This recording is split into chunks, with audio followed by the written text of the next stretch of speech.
सोचिए, एक जिले का नाम सुनते ही लोगों को सबसे पहले क्या याद आना चाहिए?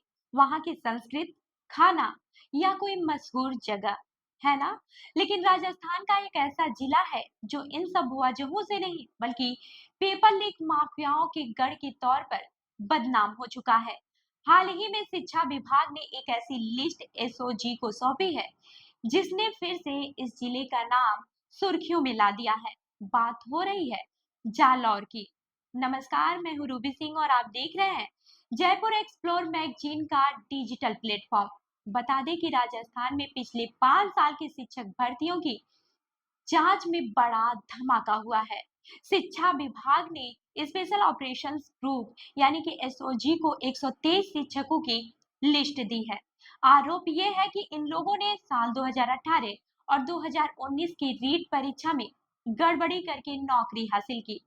और हैरानी की बात यह है कि इन 123 में से 95% से ज्यादा एक ही जिले के हैं, जालौर। अब जालौर वैसे तो प्राचीन काल में जाबलीपुर के नाम से मशहूर रहा और आज ग्रेनाइट सिटी के नाम से भी जाना जाता है। लेकिन हाल ही के सालों में यह जगह पेपर लीक से जुड़े मामलों की वजह से बदनाम हो गई है। कई बड़ी भर्तियों के पेपर लीक के तार यहीं से जुड़े हैं और यहाँ से दर्जनों गिरफ्तारियां हो चुकी हैं। तो अब ये जान लेते हैं कि आखिर जालौर कैसे बना पेपर लीक माफियाओं का अड्डा। टाइम्स ऑफ इंडिया की एक रिपोर्ट के मुताबिक हाल ही में एसओजी के एडीजी बीके सिंह ने कहा था, कई परीक्षाओं के पेपर लीक और नकल के मामलों में अकेले जालौर से 1000 संदिग्ध गिरफ्तार हो सकते हैं। इनमें से कई फरार हैं और जांच में REET sub inspector JEN one रक्षक और अन्य भर्तियों में गड़बड़ी के एक बड़े नेटवर्क का खुलासा हुआ है जिनकी जड़ें जालौर से जुड़ी हैं। अगर वही पुराने केस को देखें तो तस्वीर और भी साफ हो जाती है।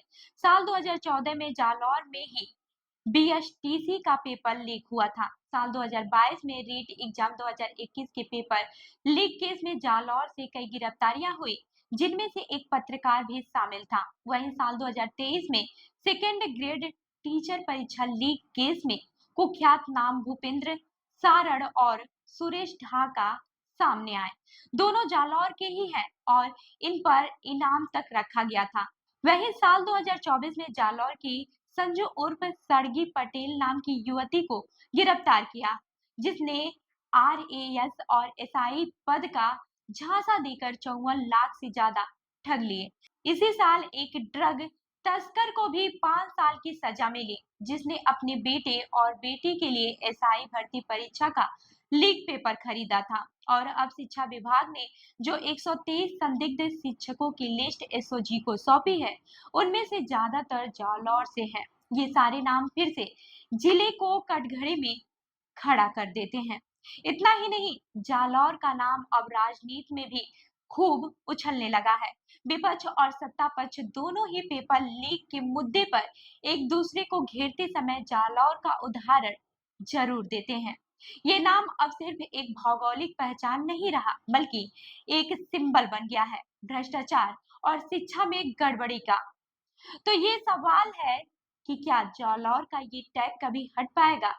क्या यहाँ से पेपर लीक का ये नेटवर्क खत्म किया जा सकेगा? फिलहाल तो एसओजी की जांच जारी है, लेकिन अगर कार्रवाई कड़ी नहीं हुई तो हो सकता है कि आने वाले सालों में भी भर्ती परीक्षाओं के हर बड़े घोटाले में जालौर का नाम सबसे पहले सुनाई दे। तो इस खबर पर आपकी क्या राय है, हमें कमेंट करके जरूर बताएं। और ऐसी ही अन्य खबरों के लिए हमारी वेबसाइट www.jaipurexplore.com पर विजिट करें। धन्यवाद।